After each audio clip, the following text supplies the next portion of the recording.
Sapagkat noong tayo mahina pa ni Okay, this is part 2 video. Sa takdang panahon para sa mga kasalanan. Video.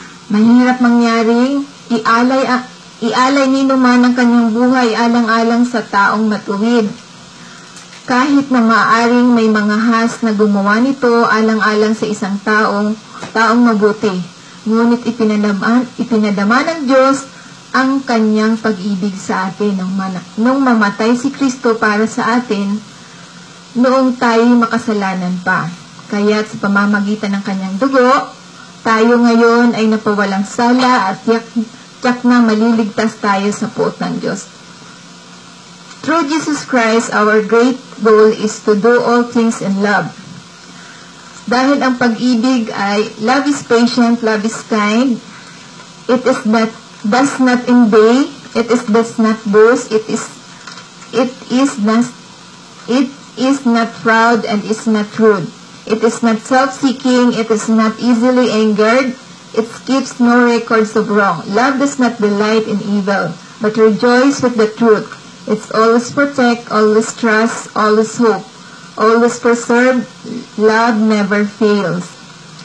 Ang pag-ibig ay matyaga at magandang loob, hindi mainggitin, hindi mayabang, hindi mapagmataas man, hindi magaspang ang pag-uugali, hindi makasarili, hindi magagalitin, o mapagtanim sa kapwa.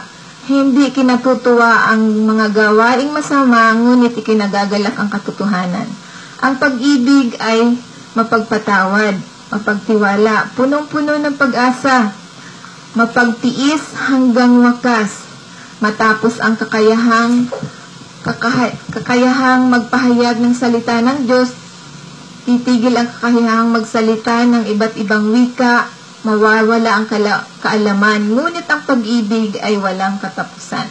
So ito ang pag-ibig na ibinigay sa atin ng Diyos. Kaya nga nung ipinagkaloob niya ang kanyang bugtong na anak, so hindi siya nagdalawang isip na ipanagkaloob niya para sa ating kaligtasan. Kaya nga, wag natin mga kapatid, wag natin ipagbawalang bahala ang pag-ibig na ibinigay sa atin ng Diyos. Na dapat ma-realize natin kung ano yung dahilan kung bakit kailangan natin tanggapin si Kristo bilang ating Lord and Savior. Dahil yun ang pag-ibig na ipinagkaloob ng Diyos na para mawala tayo sa kasalanan. Dahil nung naghari ang kasalanan sa pamamagitan ni Adan. So dahil kay Kristo tayo ay pinawalang sala. Kaya nga po, sa pag-ibig ng Diyos, so tayo ay malayang makapagrelasyon sa Diyos dahil sa kanyang pag-ibig. Dahil sa pagtanggap natin kay Kristo, tayo ay mapayapang may kaugnayan sa Diyos sa pamamagitan ni Kristo. So yun ang pag-ibig. Sa second, joy, kagalakan. So ang kagalakan, the joy of the Lord is your strength. So ang kagalakan ng Diyos ay ang ating kalakasan. Na magkagayoy kanyang sinabi sa kanila, magsilakad kayo ng iyong lakad, magsikain kayo ng taba, at magsiinom kayo ng matamis, at mga padala kayo ng mga bahagi roon na walang inihanda, sapagkat ang araw na ito'y banal sa ating Panginoon. Huwag din kayong mga manglaw, sapagkat ang kagalakan ng Panginoon ay iyong kalakasan. So, namasdan natin si Jesus na gumawa at sumakdal sa ating pananampalataya. Na siya dahil sa kagalakan, inilagay sa harapan niya ay nagtiis sa krus ni walang bahala ang kahihiyan at umupo sa kanin ng luklukan ng Diyos. Kaya nga, once na tayo ay na kay Kristo na, so ang kagalakan, yung kaligayahan ay binibigay ng Diyos dahil si Kristo ay nasa puso na natin. Kaya ito yung mga bunga ng Espiritu na nasa atin, love, joy. So ito yung kagalakan na hindi natin pwedeng ipagpalit ng anuman, ng kayamanan or ano, dahil ang kagalakan na ibinibigay ng Diyos ay walang katapusan. So si Yahweh ang lakas ko at kalasag. Tiwala ko ang kanyang nakagalak, tinutulungan niya ako at pinapasiya. at aawitang pinasasalamatan ko siya sa awit 28 verse 7. In Romans chapter 5 verse 22, verse 2, sa pamamagitan ng pananampalataya kay Kristo, tinamasa natin ang kagandahang loob ng Diyos at tayo'y nagagalak dahil sa pag-asang tayo'y makakabahagi ng kanyang kaluwalhatian. Kaya nga, dahil tinanggap natin si Kristo, yung kagalakan nasa atin.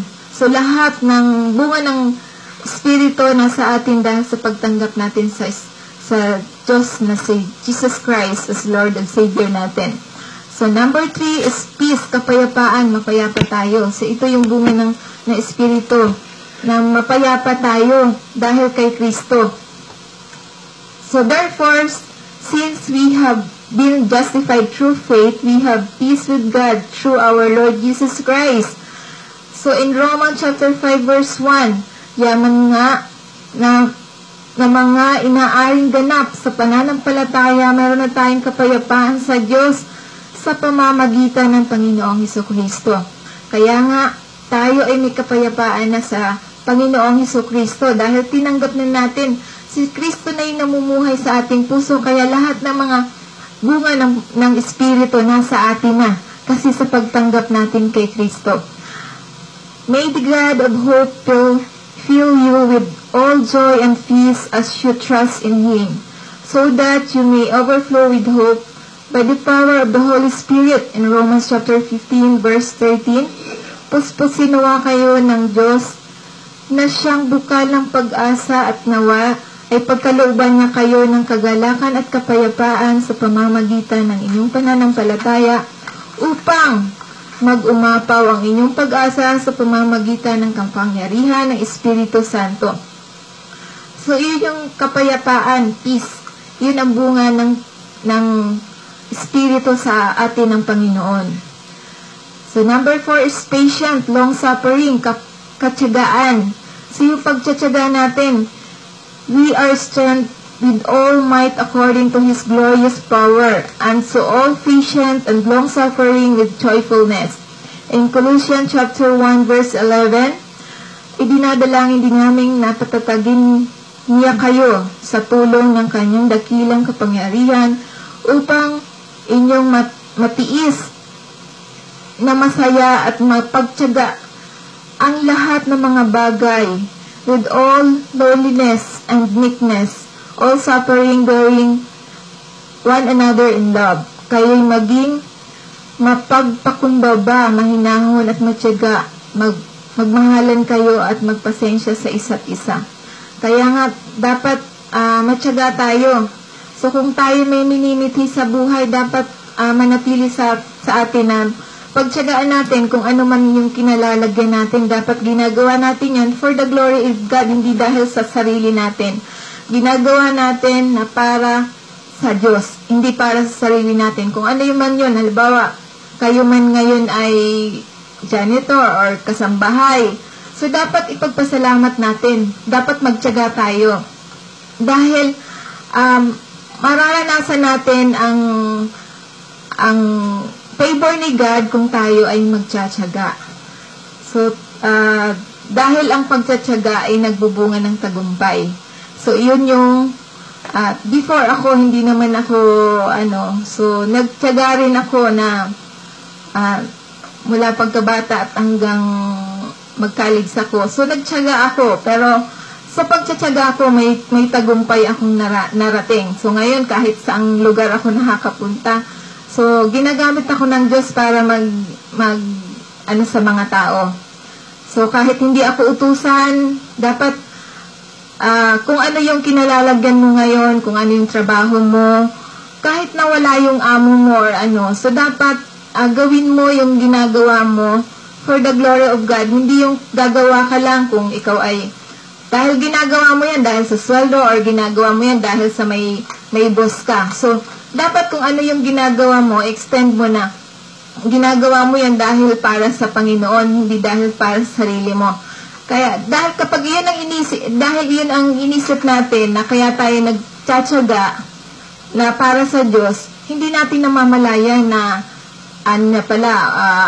tapos na yung araw, so masaya tayo, So pag hindi tayo nagtsatsaga sa ginagawa natin, so nagsasawa agad. So yung favor ni God, instead na dapat dumating, hindi na darating yan dahil madali ka magsawa, wala kang tiyaga. So kailangan magtiyaga tayo. So magtiyaga tayo na lahat ng ating ginagawa ay hindi para sa atin, para sa Diyos. So iyon yung pagtsatsaga. Dahil dito sa Pahayag chapter 14 verse 12, kailangan magpakatatag ang mga hinirang ng Diyos, ang mga sumusunod sa utos ng Diyos at mananatili sa pananampalataya kay Kristo. Kaya nga kung ikaw ay tinawag na alagad ng Diyos, dapat magpatuloy ka. So kahit wala kang sweldo or wala kang kinikita, so dapat ginagawa mo yan for the glory of God. So kahit na hindi mo ginagawa yan dahil sa ikaw ay kikita. So dapat ginagawa mo yan dahil sa for the glory of God. So ganun. So kahit na ikaw ay kung ano man yung kinalalagyan mo, so dapat tiyaga lang talaga dahil makikita mo yung promotion sa'yo. So hindi ka permanent yan sa position mo na kinalalagyan mo. So magiging leader ka kapag ikaw ay magtsatsaga.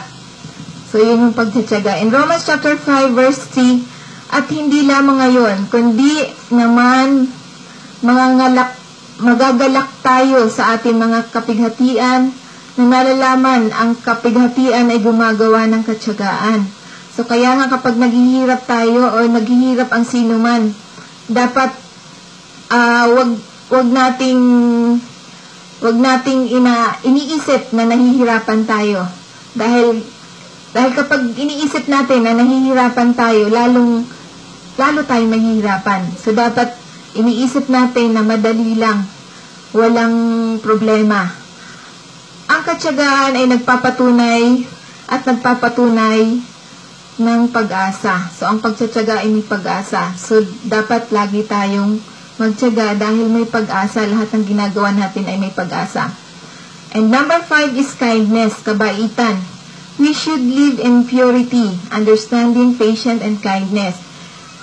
And the Holy Spirit and the sincere love in truthfulness, speech, and in the power of God, which weapons of righteousness in the right hand and in the left hand. In 2 Corinthians chapter 6 verse 7, namuhay kami ng malinis, may kaalaman, pagtitiis at kabutihan upang ipakilala kami lingkod ng Diyos sa patnubay na espiritu at sa pamamagitan ng aming tapat na pag-ibig. Tapat na pananalita at ng kapangyarihan ng Diyos. Ang pagiging matuwid ang siyang naming sandatang panlaban at panangga. So, ibig sabihin ang kabaitan. So, ito yung ating panangga sa lahat.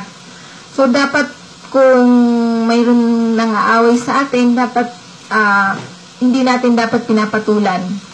Kasi sa aking experience, so laging may nangaaway sa akin. Pero dahil yung mga na yun, yung mga tao na hindi ko sila kilala, tapos ay pinupuntahan ako mga tao. So akala nila na niloloko ko sila. Pero dahil sa pinapakita kong kabaitan sa kanila, na kahit na anong gawin nilang mga kung ano-anong hindi magagandang salita, na kung wala pa ako kay Kristo, siguro makakapagsalita din ako ng hindi maganda. Pero dahil nasa kay Kristo na ako, si Kristo na ang nabubuhay sa akin, so yung mga yun, napapatunayan nila, minsan sinasabihan pa ako kahit hindi ako nagpapakilala sa kanila. Dahil sa mabubuting sinasabi ko, kahit na kung ano-anong masasama, na sabihin, ay, born again ka.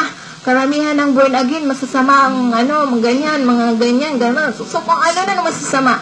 Pero dahil sa pinapakita ko na consistent yung sinasabi ko sa kanila, na makinig man sila or hindi, basta nag-explain ako sa kanila, and then napapatunayan nila habang ako'y nagsasalita. So kahit hindi ako nagpapakilala na ako ay sila na nagsasabi, Ma'am Pastora ka ba? So ganun lagi ang sinasabi sa akin kasi kahit paano daw yung sakit na mga sinasabi nila. So nare-realize nila na kung ano yung kabaitan na nasa puso ko na kahit na masasama, wala akong binabalik sa kanila, kundi salita ng Diyos ang binabalik ko sa kanila. So kaya nga, napapatunayan nila na hindi ako masamang tao. Kaya yung kabaitan ng isang Kristiyano dapat makita sa atin. So hindi tayo dapat gumaganti sa mga taong nalalait sa atin, kung ano yung mga sinasabing hindi maganda. Kasi kung papatulan mo yung isang bagay na ganyan na kapag so wala ka rin pagkakaiba sa kanila. So kailangan ipakita mo yung kabaitan mo, ipakita mo na tunay kang Kristiyano kasi ayun nga, tulad ng iba't ibang lugar dito sa Mindanao ang pinupuntahan ko. So iba't iba ang attitude ng nakikilala ko. So kahit na masasama ang sinasabi niya, patuloy akong nagsasalita. So sila na rin nagsasabi sa akin na karamihan sinasabihan ako, at totoo kang Christian, totoo kang born again, totoo kang sinasabihan akong pastora. So kahit hindi naman ako nagpapakilalang pastora kasi iba naman yung sadya ko sa kanila. So kasi dalawa yung aking, after na magpakilala ako sa sarili ko na bilang ako isang tutulungan ko sila, and then after nung mag-e-explain ako about sa the Word of God, nagbawali ako sa lahat ng pinupuntahan ko.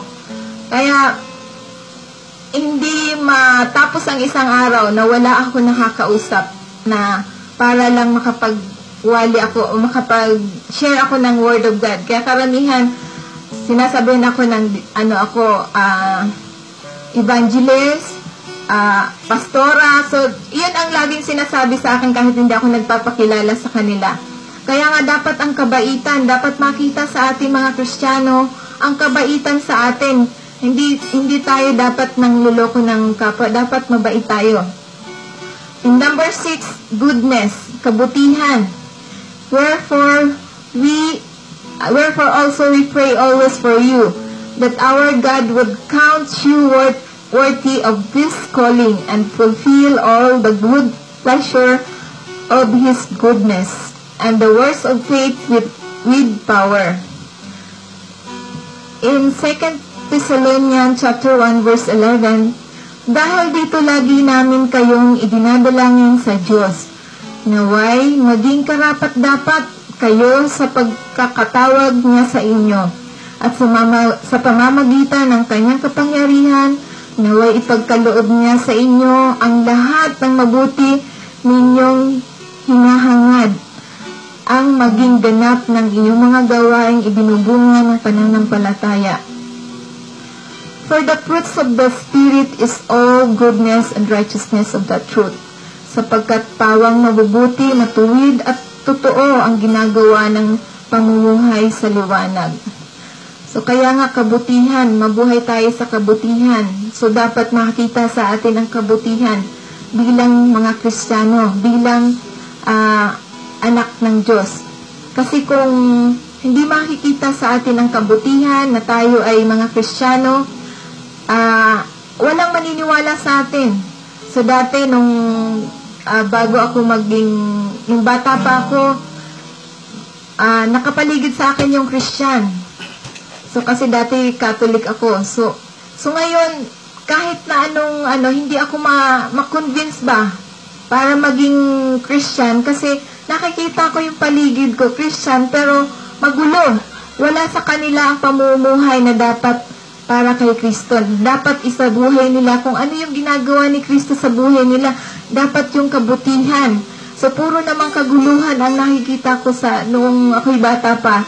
Kaya, parang sabi ko, ayoko nang maging Kristiyano.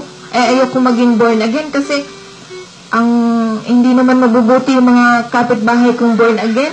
Wala nang ginawa kundi magchismisan, So dapat ang kabutihan ay dapat manatili sa atin bilang mga Kristiyano, bilang mga anak ng Diyos, bilang born again. Kasi bilang bilang mga alagad ni Kristo, dapat makita sa atin yung kabutihan ng Diyos. So, kaya nga tunay na kabutihan at kaawaan ay sumusunod sa akin sa lahat ng mga kaarawan ng aking buhay. At ako'y tatahan sa bahay ng Panginoon.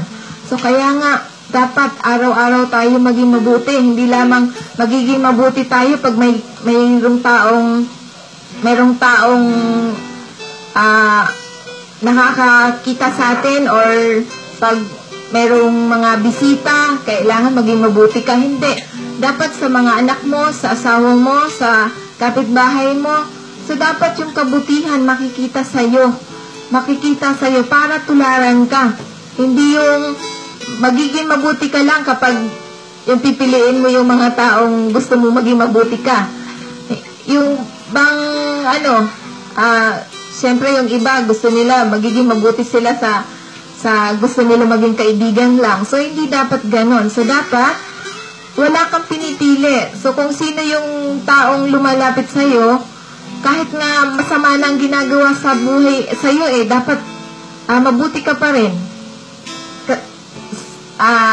Kasi kung tayo ay ganon, so ang mga taong gumagawa ng masama ay mapapahiya sila kapag yung ibinabalik mo ay kabutihan. So, tulad ng sa akin, experience ko yan lagi dahil sa trabaho na lang. Sa trabaho, halimbawa ganyan. Sisiraan ka ng sisiraan. Ginagawan ka pa. Ako, sa trabaho, na-experience ko rin yan na siniraan ako ng siniraan, ginawan pa ako ng report, na ganyan. Pero ano yung ginawa ko? Kabutihan pa rin. So, hindi ako gumaganti sa gumagawa sa akin ng masama. So, mas nakikita ko na mas matatag ako kaysa sa kanila dahil sila ay hindi magaganda yung mga ginagawa. So, dapat ipakita natin yung kabutihan sa ating pamumuhay. Sa ating pamumuhay bilang Kristiyano para mas maraming maniwala sa atin na tayo nga ay anak ng Diyos. So, paano tayo paniniwalaan ng anak ng Diyos kung tayo puro kasamaan ang ginagawa? So dapat puro mabubuti. Kahit gawan ka ng masama, mabuti pa rin ang yung ipapakita sa tao. Kaya nga, lagi nating tandaan na hindi ka mapapahiya kung lagi kang mabubuti ang ginagawa mo. Ang makakaano lang, mapapahiya lang yung mga gumagawa ng masama.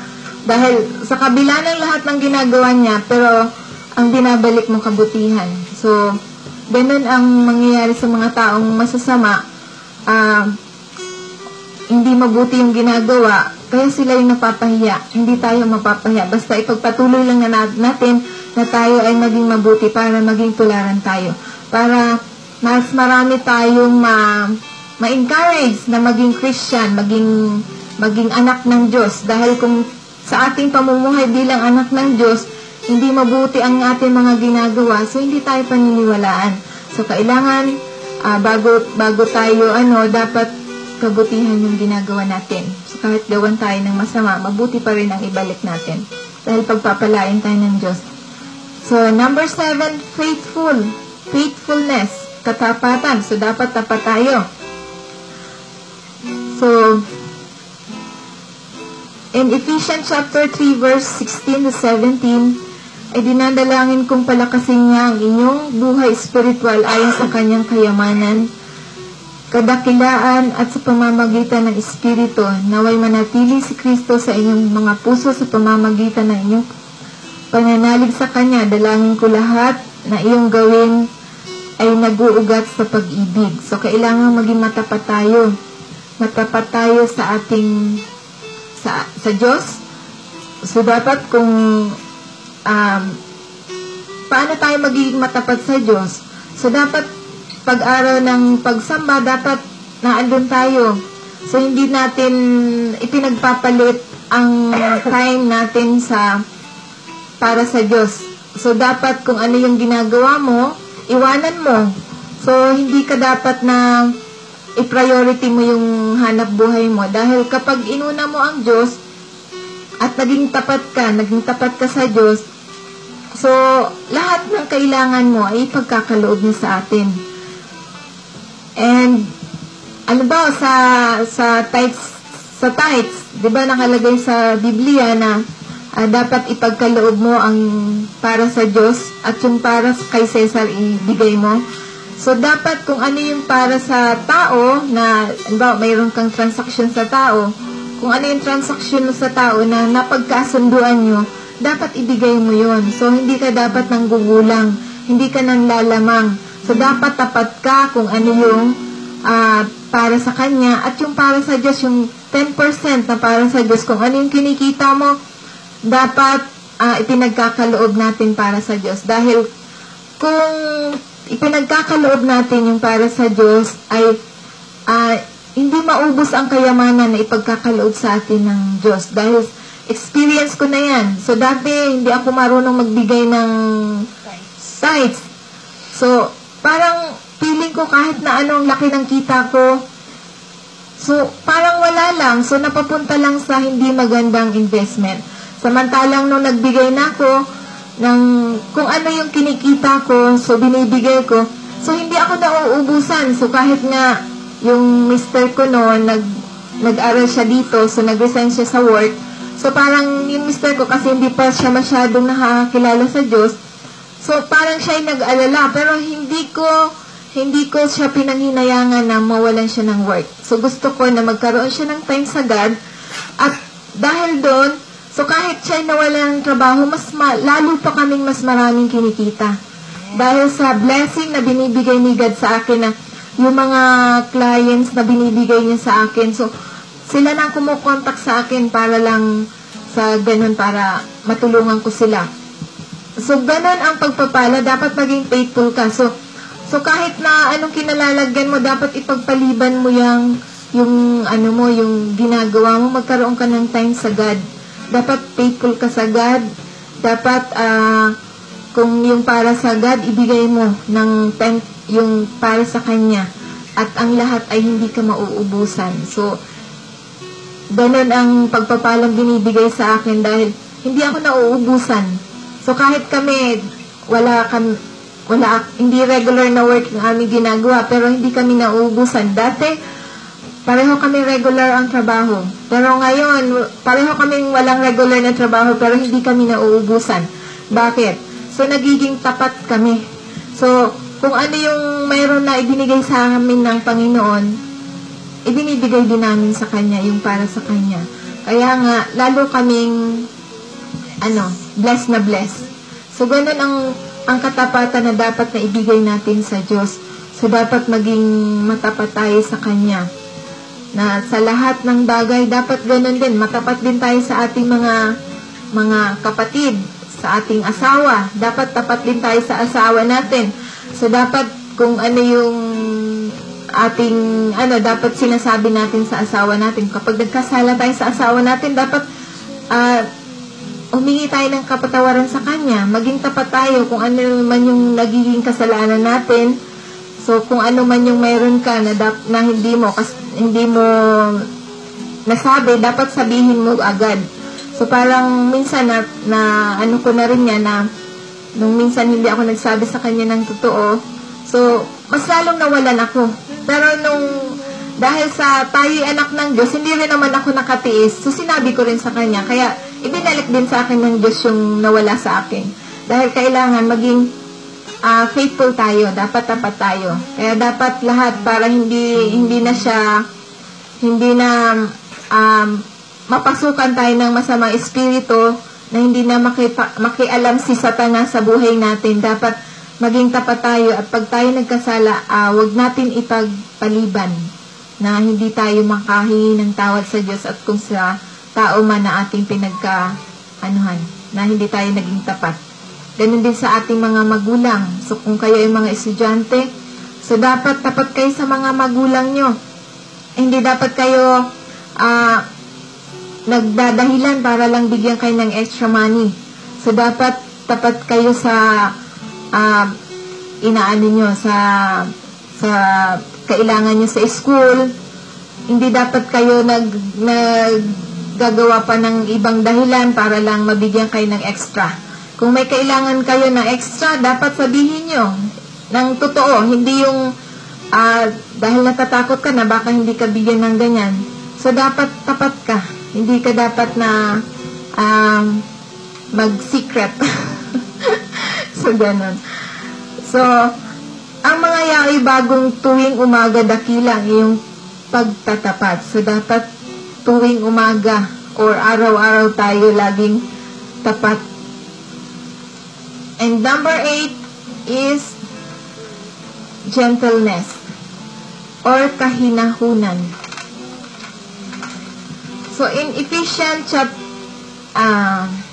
gawin ninyo ito ng mahinahon at mag-ingat kayo, baka kayo naman ang matukso.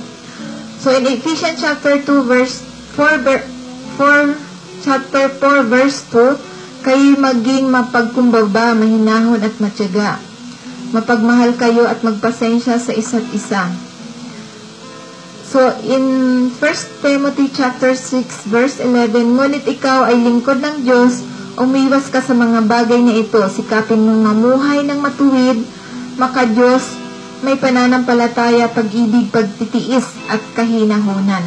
So, dapat tayo mga lingkod ng Diyos, dapat tayo ay mahinahon. Kaya nga, kung tayo ay mga Kristiyano na pag tayo ay nag-preach ng gospel or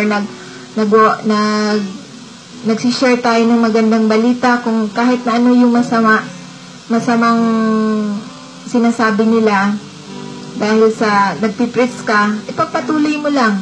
Mahinahon ka ng pagpapaliwanag, hindi yung iba parang nakikipag-diskusyonan pa or nakikipag-debate pa sila. So, dapat mahinahon ka para sa Diyos, para gawin mo sa pamamagitan ng pag-ibig, dapat mahinahon ka. Dahil kung may pag-ibig tayo sa ating kapwa, so kahit na anong gawin sa atin ng kapwa, dapat lagi tayo mahinahon. So, hindi tayo dapat nagmamataas or nagmamalaki or nagmamayabang. And number 9 is self-control, pagpigil sa sarili. But also this very soon, giving all diligence, add to your faith virtue, to virtue knowledge, to knowledge of self-control, and self-control perseverance, to perseverance godliness, and godliness brotherly kindness, and brotherly kindness love. Dahil dito, sikapin ninyong idagdag sa inyong pananampalataya ang kabutihan. Sa inyong kabutihan ang kaalaman. Sa inyong kaalaman ang pagpigil sa sarili. Sa inyong pagpigil sa sarili ang katatagan. Sa inyong katatagan ang pagiging makadiyos. Sa inyong pagiging makadiyos ang pagmamalasakit sa kapatid at sa inyong pagmamalasakit sa pag-ibig. So, in John chapter 15, verse 5, kaya nga sinasabi sa aklat ng Biblia, ako nga ang puno at ang ubas, at kayo ang mga sanga. Ang nananatili sa akin at ako sa kanya ay siyang magbubunga ng sagana, sapagkat wala kayong magagawa kung kayo hiwalay sa akin. Kaya nga mga kapatid, tayo ay manatili tayo kay Kristo sa ating pananampalataya sa Diyos, dahil wala tayong magagawa kung tayo ay hiwalay sa Kanya. Diba? Kung ang puno ay, kapag ang sanga ay naputol, so hindi na siya mamumunga. So, pero ang puno, andyan pa rin naman, mamumunga pa rin yan. So, tayo lang ang hindi mamumunga. Tayo mga anak ng Diyos, kapag tayo humiwalay sa Diyos, tayo ay mapapariwara ang buhay. Kaya nga dapat lagi nating tandaan na si Kristo lamang ang tanging lunas sa atin para ang lahat ng biyaya ay maibigay sa atin. So, dahil dito sa bunga ng Espiritu na nasa atin, dahil sa pamamagitan ng pagtanggap natin kay Kristo, nasa atin na yung bunga ng Espiritu na yung love, joy, peace, patience, kindness, goodness, faithfulness, gentleness, and self-control. Bakit natin nagagawa yan? Dahil hindi naman tayo ang namubuhay sa ating sarili. Dahil si Kristo na ang nasa buhay natin. So, dahil nasa puso na natin si Jesus Christ, so siya na yung siya na yung nasa puso natin. Kaya nga, automatic na once na tayo ay nagkasala, so, naaano yung espiritu natin. So, na-alert, na napapaalala sa atin na, anak, mali ang ginagawa mo. Kasi, hindi na si Kristo na ang nasa buhay natin. Kaya, every time na mga pagsubok, so nakakayanan natin dahil si Kristo na ang nasa buhay natin. Kaya nga dahil sa kanyang pagkamatay sa krus, iyon na yung kapatawaran sa ating mga kasalanan. Pinatawad tayo ng ating mga kasalanan para tayo ay mamuhay ng sagana. At dahil sa kanyang mga sugat din, ay tayo ay pinagaling. Kaya nga, tayo ay lahat ng mga trials hindi natin kakayanin dahil si Kristo na ang nabubuhay sa atin. So, sa aking conclusion, so, in Colossians chapter 2, verse 10, kaya't kayo ganap na sa pamamagitan ng inyong pakikipag-isa sa Kanya na siyang nakakasakop sa lahat ng kapangyarihan at pamamahala. So, tayo ay ganap o tayo ay kumpleto na dahil si Kristo na ang namubuhay sa ating buhay. Kaya nga, kumpleto na tayo. So, in Filipos chapter 4, verse 19, at buhat sa hindi maubos sa kayamanan ng Diyos, ibinibigay niya sa lahat ang iyong kailangan sa pamamagitan ni Kristo. So, kaya nga, kung makaka-experience kayo na isang Kristiyano ay naandyan pa rin na puro pa rin problema, so parang hindi niya alam kung ano yung gagawin niya, ibig sabihin nun, hindi pa nag-prevail yung ano ni God sa kanyang buhay. So, iba pa rin yung nananatili sa kanyang buhay, sa kanyang puso, sa kanyang isip. Kasi kung si Kristo ay nasa atin, yung pag-ibig na dahil sa pag-ibig, hindi natin kayang gawin ang mga bagay na hindi natin dapat gawin. Yung maging masama. So, hindi na natin yun magagawa dahil si Kristo naman na ang nabubuhay sa ating buhay. And, ayun. So, closing. So, sa aking pagtatapos, so, dapat manatili sa atin yung pag-ibig ni Kristo. So, closing prayer na, Father God in heaven, salamat Lord sa gabing ito. Salamat Lord sa come to your presence in the name of Jesus with the power of the Holy Spirit. Lord, salamat Lord sa gabing ito. Father God, Holy Spirit, Lord Jesus, I love you Lord. I love you Lord Jesus. I love you Father God. I love you Holy Spirit. Lord, salamat Lord sa mga salita na ipinahayag mo sa mga tao, sa taong nakikinig sa teleradyo, sa RPNs, at sa lahat ng mga miyembro ng The Word of God, Spirit and Life. Salamat po sa salita na magandang balita na ipinahayag mo sa kanila na maisabuhay nila ayon sa iyong kalooban, Father God. Salamat, Lord, sa blessings, sa financial blessings, sa protection, sa good health, sa long life na ipinagkaloob mo sa bawat isa sa amin, sa mga taong nakikinig, sa lahat ng nakikinig sa RPN. Thank you, Lord, sa pagpapala mo sa kanilang buhay, sa kanyang pamilya, sa kanilang trabaho, sa kanilang negosyo. Salamat, Father God, sa mga pagpapala mo, Father God. Salamat, Lord, sa pamilya ni Pastor Kaslam, sa kanyang pamilya at sa kanya, Lord. Salamat, Lord, na sa pagpapala na pinagkaloob mo sa kanila na good health, long life, at thank you, Lord, sa Radio and TV station na pinagkaloob mo kay Pastor Kaslam at sa The Word of God, Spirit and Life na thousands of people na mapahayagan ng iyong magandang balita, na trillions of people na makatanggap ng mabuting balita sa pamamagitan ng pagturo ni Pastor Kaslam at sa kanyang discipleship training na trillions of people na makatanggap ng magandang balita at maturuan niya. Salamat, Father God. Thank you, Lord, sa mga member ng The Word of God Spirit Life. Thank you sa kanilang buhay, sa kanilang pamilya, sa kanilang Panginoon, sa pagpapala mo sa kanilang trabaho, negosyo, at kahit saan man sila pumunta. Father God, na thank you sa thousands of angels na nakabantay sa bawat isa sa amin. Father God, salamat. Father God, thank you na sa gabing ito na kahit kami sa pag-uwi namin ni Sister na ligtas kami, thank you dahil ikaw ang the best na nagbabantay sa amin. At thank you sa RPN na lalo sila number 1 na maging number 1 sila sa buong Mindanao. Salamat, Father God. Thank you, Father God, sa mga staffs ng RPN, sa mga Lord, salamat sa kagalingan, sa good health, sa lahat na pinagkaloob mo sa bawat isa sa amin, Father God. Salamat, Holy Spirit.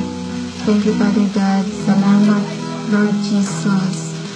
All the glory and honor belongs to you in Jesus' name. Amen. Thank you, Father God.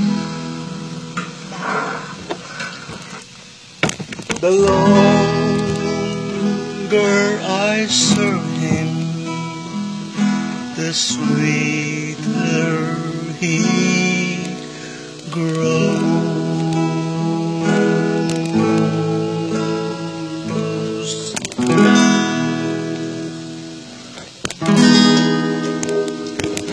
Blessed be the name of the Lord.